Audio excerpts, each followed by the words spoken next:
சங்கீதம் 66 அதிகாரம். ராகத்தலைவனுக்கு உபவிக்கப்பட்ட சங்கீதமாகிய பாட்டு. பூமியின் குடிகளே, நீங்கள் எல்லாரும் தேவனுக்கு முன்பாக கெம்பீரமாய் பாடுங்கள். அவர் நாமத்தின் மகத்துவத்தை கீர்த்தனம் பண்ணி அவருடைய துதியின் மகிமையை கொண்டாடுங்கள். தேவனை நோக்கி, உமது கிரியைகளில் எவ்வளவு பயங்கரமாய் இருக்கிறீர். உமது மகத்துவமான வல்லமை நிமித்தம் உம்முடைய சத்துருக்கள் உமக்கு இச்சகம் பேசி அடங்குவார்கள். பூமி மீதெங்கும் உம்மை பணிந்து கொண்டு உம்மை துதித்து பாடுவார்கள். அவர்கள் உம்முடைய நாமத்தை துதித்து பாடுவார்கள் என்று சொல்லுங்கள். தேவனுடைய செய்கைகளை வந்து பாருங்கள். அவர் மனுபுத்திரிடத்தில் நடப்பிக்கும் கிரியைகளில் பயங்கரமானவர்.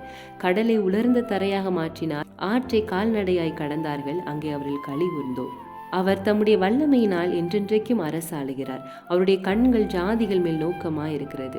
துரோகிகள் தங்களை உயர்த்தாதிருப்பார்களாக. ஜனங்களே, நம்முடைய தேவனை ஸ்தோத்தரித்து அவரை துதிக்கும் சத்தத்தை கேட்க பண்ணுங்கள். அவர் நம்முடைய கால்களை தள்ளாட ஒட்டாமல் நம்முடைய ஆத்துமாவை உயிரோடு வைக்கிறார். தேவனே, எங்களை சோதித்தீர். வெள்ளியை புடமிடுகிறது போல எங்களை புடமிட்டீர். எங்களை வலையில் அகப்படுத்தி எங்கள் இடுப்புகளின் மேல் வருத்தமான பாரத்தை ஏற்றினீர்.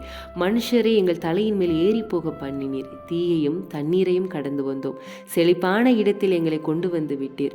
சர்வாங்க தகன பலிகளோடு உமது ஆலயத்திற்குள் பிரவேசிப்பேன். என் இக்கட்டில் நான் என் உதடுகளை திறந்து என் வாயினால் சொல்லி என் பொருத்தனைகளை உமக்கு செலுத்துவேன்.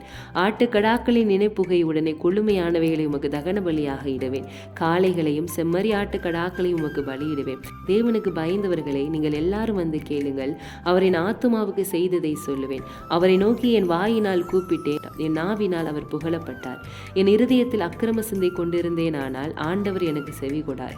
மெய்யாய் தேவன் எனக்கு செவி கொடுத்தார். என் ஜெபத்தின் சத்தத்தை கேட்டார். என் ஜெபத்தை தள்ளாமலும் தமது கிருபையை என்னை விட்டு விலக்காமலும் இருந்த தேவனுக்கு ஸ்தோத்திரம் உண்டாவதாக.